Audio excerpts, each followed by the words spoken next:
E se a Bíblia escondesse a história de um homem que nunca morreu? E se, em vez de um túmulo, ele simplesmente tivesse desaparecido da terra? Poucos personagens bíblicos são tão misteriosos quanto Enoque. Seu nome aparece rapidamente nas Escrituras, quase como um sussurro. Mas o que é dito sobre ele é suficiente para atravessar séculos e causar espanto até hoje. A Bíblia afirma algo que não diz de mais ninguém da mesma forma. Enoque andou com Deus e não apareceu mais, porquanto Deus o tomou. Não diz que ele adoeceu, não diz que envelheceu, não diz que morreu, diz apenas que Deus o tomou. Enoque viveu em uma época marcada pela corrupção, violência e afastamento de Deus. Enquanto o mundo mergulhava no caos, ele fez o oposto. Escolheu andar com o Criador, dia após dia, em silêncio, em fidelidade. Ele era bisavô de Noé, o homem do dilúvio, e viveu antes que o juízo viesse sobre a terra. Muitos acreditam que sua vida foi um aviso vivo, um sinal de que ainda havia esperança, mas também de que o tempo estava se esgotando. O mais intrigante é que a Bíblia dedica apenas alguns versículos a Enoque. E mesmo assim, esses poucos versículos levantam perguntas que ninguém consegue ignorar. Por que Deus o tomou? Para onde Enoque foi? O que havia de tão diferente nele? Na próxima parte, vamos entrar nos detalhes que a maioria das pessoas nunca percebeu sobre a vida de Enoque. E por que sua história pode ser mais atual do que nunca. Quando a Bíblia diz que Enoque andou com Deus, isso não é apenas uma frase bonita ou poética. No original hebraico, a expressão indica constância, intimidade e concordância total de caminho. Não era uma visita ocasional, era uma caminhada diária. Enquanto outros homens daquela geração viviam para si mesmos, Enoque viveu como alguém que sabia que estava sendo observado. Não por pessoas, mas por Deus. Suas escolhas, palavras e atitudes apontavam para algo raro. Obediência em um mundo que já havia normalizado o pecado. E isso fica ainda mais forte quando percebemos o contexto. A Bíblia descreve aquela época como espiritualmente decadente. A maldade crescia rápido e a violência se espalhava. Mesmo assim, Enoque não se escondeu, não se calou e não se misturou. Segundo escritos antigos, como o livro de Enoque, fora do cânon bíblico, ele teria recebido revelações profundas sobre julgamento, justiça e o destino da humanidade.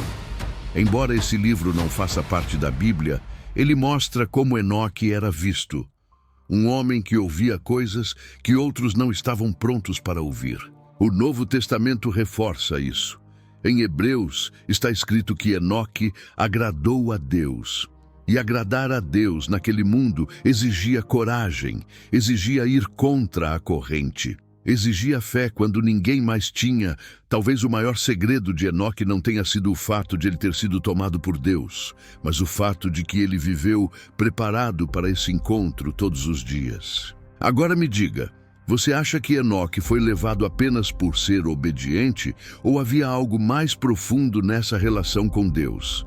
Deixe seu comentário e já curta o vídeo para continuarmos revelando esse mistério na próxima parte. Enoque viveu 365 anos, um número que parece comum à primeira vista, mas que carrega um simbolismo curioso. É o mesmo número de dias de um ano solar completo.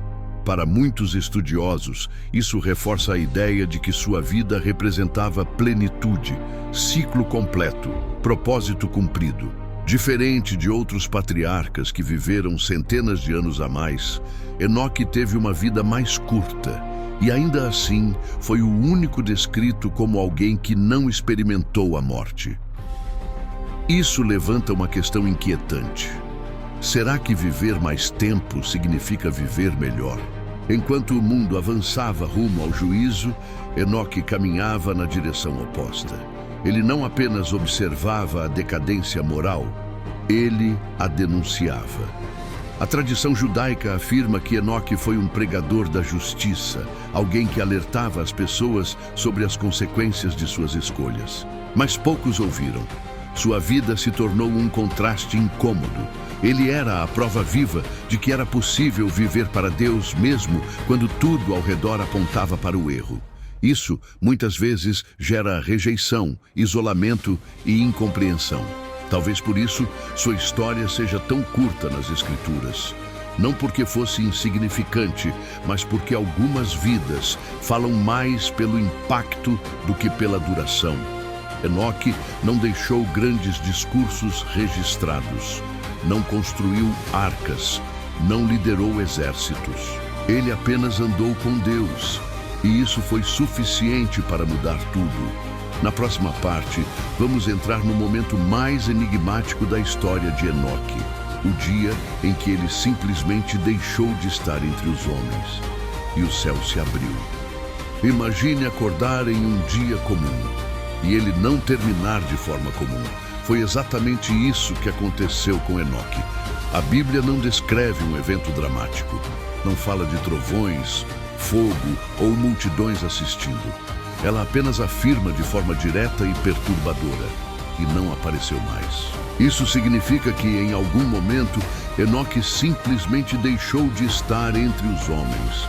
Não houve funeral, não houve luto registrado, não houve túmulo para visitar. Ele estava ali e depois não estava mais. Hebreus confirma que ele foi trasladado para que não visse a morte. A palavra usada indica uma mudança de estado, uma transferência de lugar, da terra para a presença de Deus. Para muitos teólogos, esse evento não foi aleatório. Foi um sinal profético. Assim como Enoque foi levado antes do dilúvio, alguns acreditam que sua história aponta para um livramento antes do juízo. Um padrão que se repetiria mais tarde na narrativa bíblica. Mas isso levanta perguntas que ninguém consegue responder com certeza. Enoque sabia que aquele seria seu último dia na terra? Ele se despediu de alguém? O que ele viu ao ser tomado por Deus? O silêncio das Escrituras não diminui o mistério, ele o amplia. Talvez a maior mensagem aqui não seja como Enoque foi levado, mas porque ele estava pronto para ser levado. Sua vida já não pertencia a este mundo. Agora eu quero saber de você. Você acredita que a história de Enoque aponta para algo profético ou foi um evento único e isolado? Escreva sua opinião nos comentários e compartilhe este vídeo com alguém que gosta de mistérios bíblicos, porque a próxima parte vai aprofundar ainda mais esse enigma.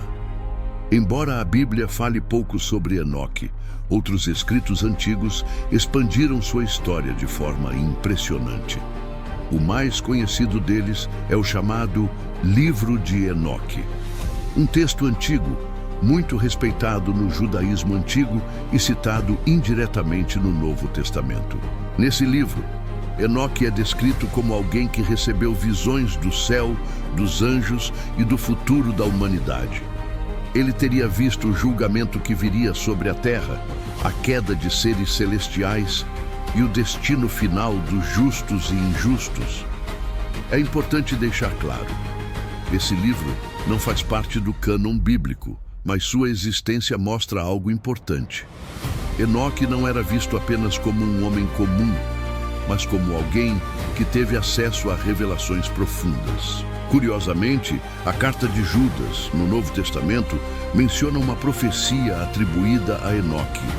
Isso indica que, mesmo sem um livro oficial na Bíblia, sua voz ecoou através das gerações. Para alguns estudiosos, isso reforça a ideia de que Enoque foi mais do que um exemplo de fé.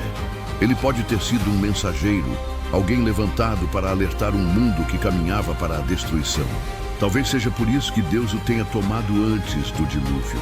Não como fuga, mas como conclusão de uma missão cumprida. Enoque não escreveu a Bíblia, mas a Bíblia não conseguiu ignorar Enoque. Na próxima parte, vamos falar sobre uma teoria que intriga teólogos até hoje. A possível ligação entre Enoque, Elias e o fim dos tempos. A Bíblia registra apenas 2 homens que não experimentaram a morte: Enoque e Elias. Nenhum outro, nenhuma exceção além deles. E isso, para muitos estudiosos, não é coincidência. Elias foi levado aos céus em um redemoinho de fogo. Enoque foi tomado por Deus de forma silenciosa. 2 estilos diferentes, o mesmo destino. Essa semelhança deu origem a uma das teorias mais intrigantes da escatologia bíblica: a de que Enoque e Elias estariam ligados aos eventos do fim dos tempos. Alguns intérpretes acreditam que eles seriam as 2 testemunhas mencionadas no livro de Apocalipse, homens que retornariam para anunciar juízo e chamar o mundo ao arrependimento. A Bíblia não afirma isso de forma direta, mas o padrão chama a atenção. Ambos viveram em épocas de grande corrupção. Ambos confrontaram o pecado de sua geração e ambos foram retirados da terra sem morrer. Enoque, antes do dilúvio; Elias, antes de grandes juízos sobre Israel. Seriam eles símbolos de um mesmo aviso repetido ao longo da história? De que Deus sempre chama, alerta e só depois age? Talvez Enoque não seja apenas um personagem do passado, mas um sinal. Um lembrete de que andar com Deus prepara o ser humano para aquilo que ainda está por vir. Agora me diga, você acredita que Enoque ainda tem um papel profético no futuro ou sua história termina no passado? Escreva sua opinião nos comentários e se inscreva no canal, porque na última parte vamos fechar esse mistério com uma pergunta que todo cristão precisa encarar. A história de Enoque não termina com sua partida. Na verdade, ela começa ali, porque mais importante do que para onde Enoque foi, é como ele viveu antes de ir. A Bíblia não diz que ele realizou milagres, não diz que liderou multidões ou construiu algo grandioso aos olhos humanos. Ela diz apenas uma coisa e repete: Enoque andou com Deus. Em um mundo corrompido, ele escolheu intimidade. Em uma geração violenta, ele escolheu obediência. Quando todos seguiam seu próprio caminho, ele escolheu caminhar com o Criador. Talvez seja por isso que Deus o tomou. Não como prêmio repentino, mas como consequência natural de uma vida que já não pertencia mais à terra. A história de Enoque nos confronta, porque ela não fala de feitos impossíveis. Ela fala de constância, de fidelidade diária, de uma caminhada silenciosa que ninguém aplaude, mas que o céu observa. Ele não deixou um túmulo, deixou uma pergunta. Se Deus olhasse para a nossa geração hoje, marcada por distrações, pressa e afastamento espiritual, quem estaria realmente andando com ele? Talvez Enoque não seja um mistério para ser decifrado, mas um espelho para ser encarado. E a pergunta que fica não é sobre o fim de Enoque, é sobre o nosso caminho.